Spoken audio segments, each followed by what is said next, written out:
It looked like a suicide wish wrapped in polished walnut. In the middle of the green hell, where salt spray rusted steel in hours and the jungle swallowed entire platoons, there sat a weapon that had absolutely no business being on a battlefield. It wasn't a standard issue Springfield. It wasn't a rugged M1 Garand. It was a Winchester Model 70, a civilian sporting rifle, a mail-order gun you could buy from a hardware catalog for under $30. To the battle-hardened Marines surrounding it, the rifle was a punchline. They called it a squirrel gun. They mocked its owner for bringing a deer hunter's toy to fight the Imperial Japanese Army. But the mockery didn't last long. In fact, it died the moment the first shot rang out. Because over the next 96 hours, that toy wouldn't just survive the war. It would silence 11 of the deadliest snipers the enemy had to offer. Here is how a catalog purchase became a legend. Enter the outlier. Before Uncle Sam ever slapped a uniform on him, our protagonist was already a master of the stock. He wasn't trained on a firing range with paper targets. He was raised in the backwoods, where missing a shot meant going hungry that night. To him, the dense Pacific jungle wasn't an alien battlefield. It was just a high-stakes hunting ground. But a master hunter knows that a blunt instrument cannot do the work of a scalpel. He realized immediately that the standard-issue military rifles, with their heavy triggers and open iron sights, were useless against an enemy hiding 300 yards away in the canopy. He didn't need firepower. He needed finesse. So he broke the rules. While the rest of the platoon was issued government gear, he secured a Winchester Model 70, known back home as the rifleman's rifle. It was a bolt-action masterpiece designed for taking down trophy elk, not enemy soldiers. It was fitted with a civilian scope, a fragile piece of glass that terrified the logistics officers. Bringing it to the front lines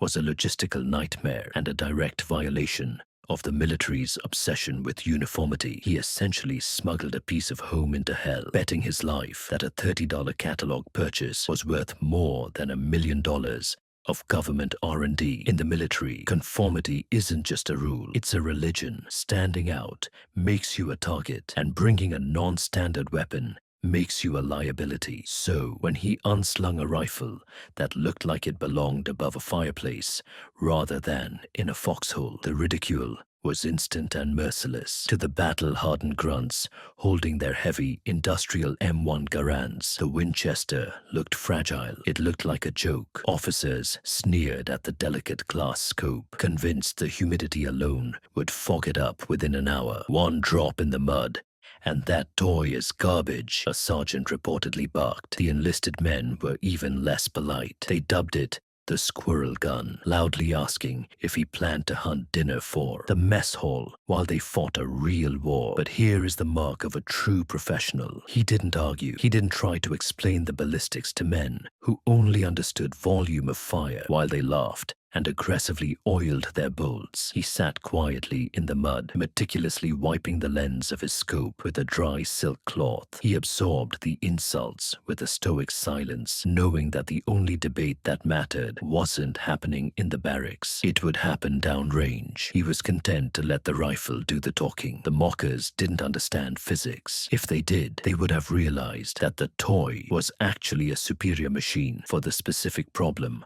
of long-range elimination. To understand why, we have to look under the hood. The standard issue M1 Garand was a masterpiece of volume fire, designed to suppress enemies with rapid shots. But that semi-automatic action came at a cost. The gas system involves heavy moving parts slamming back and forth, creating vibration and throwing off the harmonics of the barrel. It was a sledgehammer, effective but blunt. The Winchester Model 70, however, was a scalpel. Because it was a bolt action, the mechanism was a solid, locked block of steel.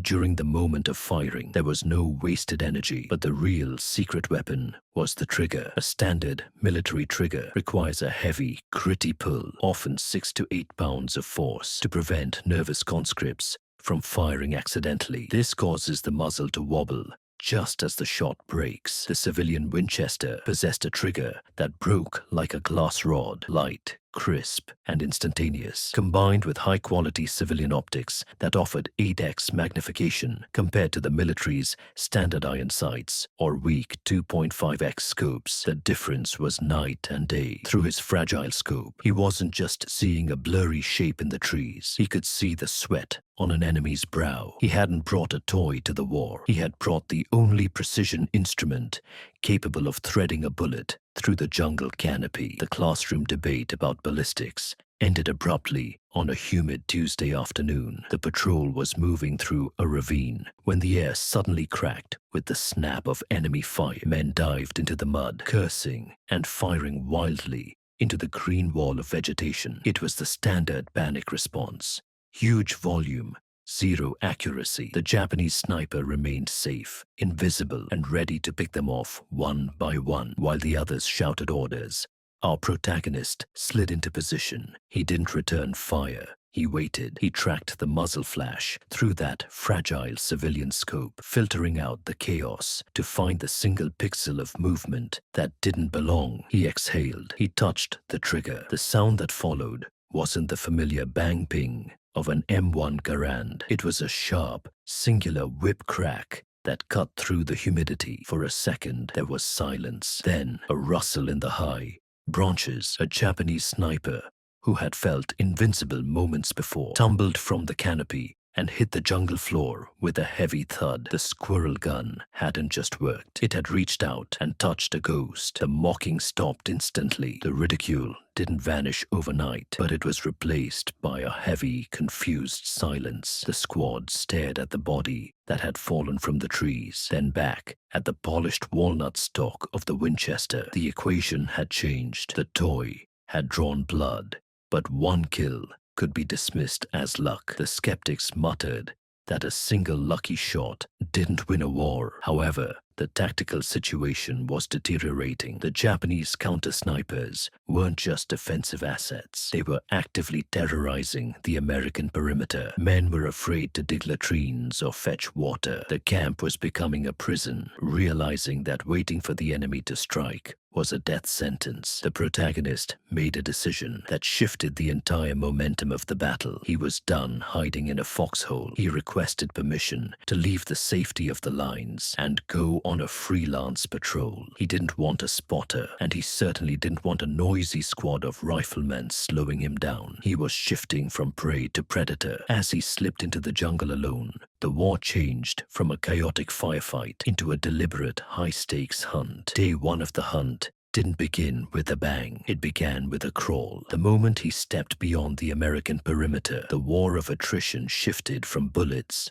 to biology. The jungle heat was a physical weight, a suffocating blanket of humidity that turned every breath into a labor. Sweat didn't just drip, it poured, stinging the eyes and blurring vision, but he couldn't wipe it away. Movement was death. For 6 hours, he moved less than 200 yards. He became part of the rot and the mud. Insects swarmed his face, biting and stinging exposed skin, but he didn't twitch. To slap a mosquito was to reveal his position to the predator, watching from above. This was the discipline that separated the hunter from the soldier. Then, a break in the pattern. Through the crystal-clear glass of the Winchester scope, he spotted it, a slight unnaturality in the tree line, a branch that didn't sway with the wind. A Japanese sniper was tied into the canopy of a banyan tree, waiting for a careless Marine to light a cigarette. It was a classic standoff, the hidden versus the hunter. The enemy sniper scanned the ground with the naked eye, looking for a helmet shape. He never saw the man buried in the fern, tracking him through an 8-power optic. Our protagonist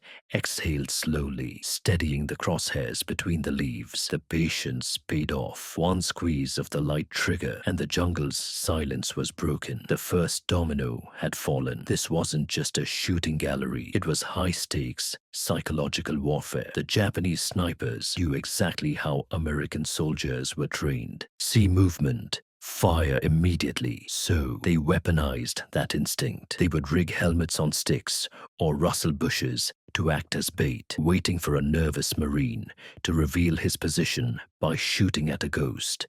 But they hadn't accounted for a man who spent his life tracking animals that were far more skittish than soldiers. Our protagonist approached the jungle like a chessboard. When he saw a sudden, deliberate movement in the brush, his finger didn't tighten on the trigger. His brain sent a warning signal. Too easy. Instead of firing at the bait, he scanned the periphery. He looked for the kill zone, the spot with the best line of sight to the decoy. And there it was, 20 feet above the distraction. Hidden deep in the shade of a palm frond was the real sniper, his rifle trained on the very spot a standard soldier would have fired from. The hunter had identified the trap. He ignored the bait, adjusted his scope for the puppet master, and ended the game with a single, well-placed round. He wasn't just out shooting them, he was outthinking them. Over the next 48 hours, the timeline blurred into a grim rhythm of patience and violence. Day 2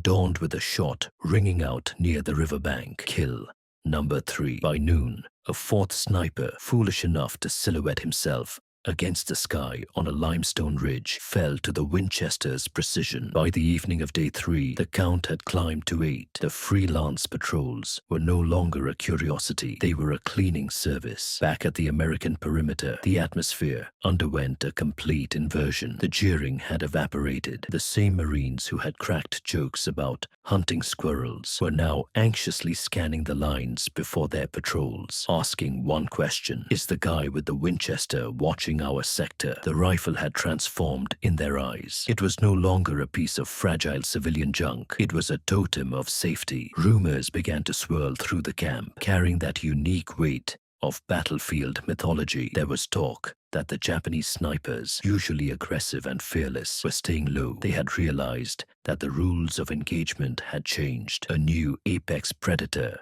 had entered the ecosystem, one that didn't spray bullets blindly, but struck with the sudden, invisible wrath of lightning. The mail-order rifle was effectively locking down an entire quadrant of the war. Let's pause the narrative for a moment to appreciate the sheer technical impossibility of what was happening. To kill a hidden sniper in a jungle isn't just about aim, it's about geometry. Take kill number 9, for example. The target wasn't standing in the open. He was concealed behind a thick screen of bamboo, visible only through a gap no wider than a coin. With a standard M1 Garand iron sight, that target is invisible. The front sight post alone covers up 12 inches of target. At 100 yards, you would literally be shooting blind. But the Winchester's optics changed the physics of the engagement. Our protagonist had to calculate the trajectory of a .30-06 round, threading through foliage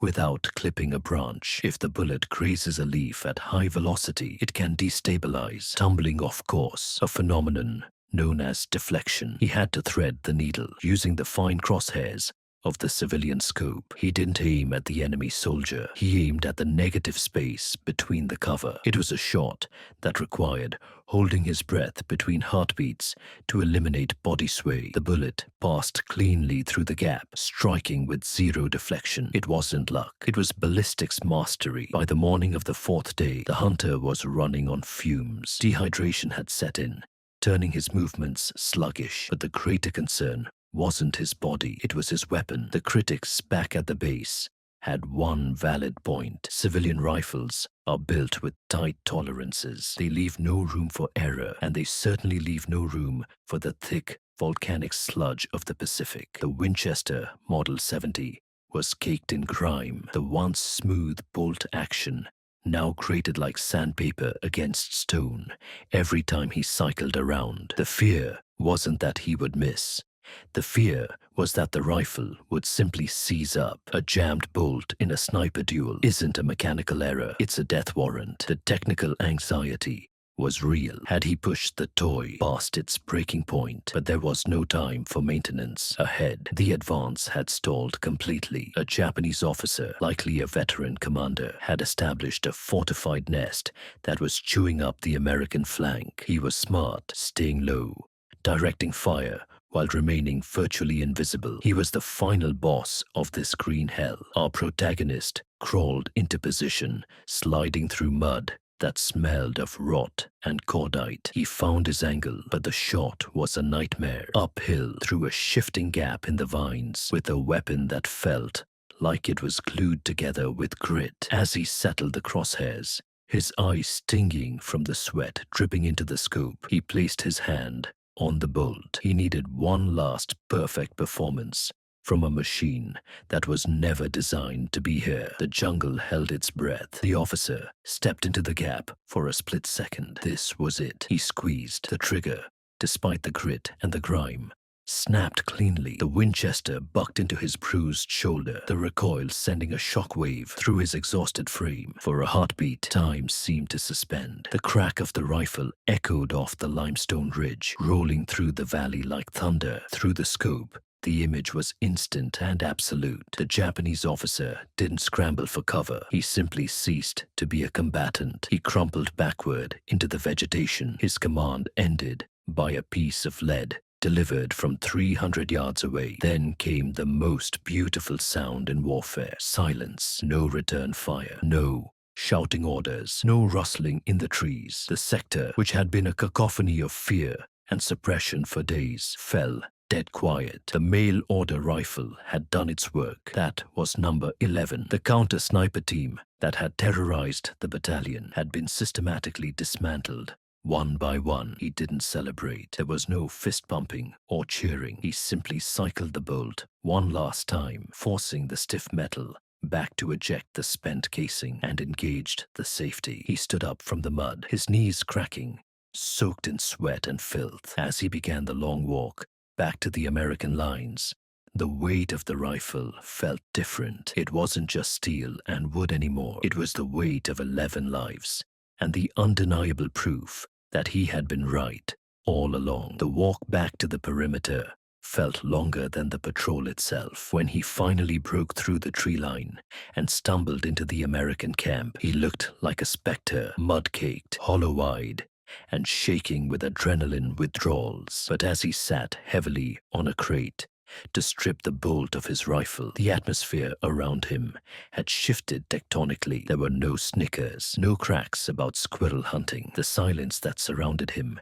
now wasn't one of awkwardness. It was the heavy, reverent silence of gratitude. The platoon sergeant, the same man who had loudly proclaimed the scope would fog up in an hour and the wood would warp by noon, walked over. He looked at the exhausted sniper, then down at the Winchester Model 70, resting on his knees. The rifle was battered, the stock was scratched, the finish was dulled by sweat, and the barrel was hot. But it was functional. The sergeant didn't offer a formal apology. War doesn't leave much room for "I'm sorry." Instead, he offered something far more valuable: vindication. He reached into his webbing, pulled out a fresh cloth, and handed it to the sniper. "Clean that glass, son," he said quietly, loud enough for the nearby privates to hear. "We're gonna need it tomorrow." In that brief exchange, the verdict was delivered. The toy had graduated. It was no longer a civilian intruder. It was the most respected weapon in the platoon. The ripples of those 4 days went far beyond a single jungle patrol. The success of the mail-order rifle forced the military establishment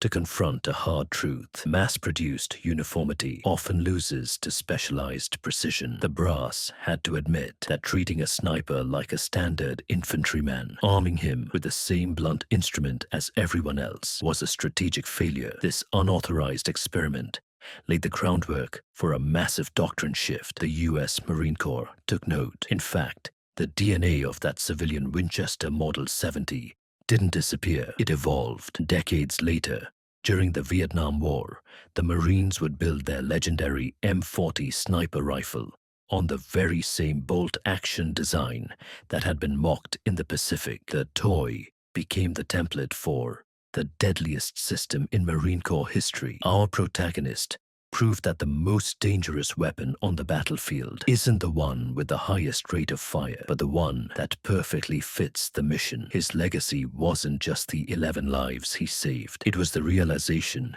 that sometimes the best tool for war doesn't come from a government armory. It comes from a hardware catalog. In the end, the legend of the mail-order rifle isn't just a story about ballistics. It's a reminder that in life and war, the majority is often wrong. The crowd mocked the innovation because it looked different, but the individualist saw its value. It proves that the deadliest weapon on earth isn't a gun. It's the mind of a warrior who refuses to compromise on his tools. But it begs a terrifying question. Imagine you are 18 years old, thousands of miles from home, and the only thing standing between you and the enemy is a piece of equipment you bought from a catalog for $30. Would you have the guts to trust a civilian gadget with your life when everyone around you called it a toy? Or would you stick to the military standard to stay safe? Let us know in the comments below. And if you enjoyed this breakdown of history's most underestimated weapons, hit that subscribe button. We're just getting started.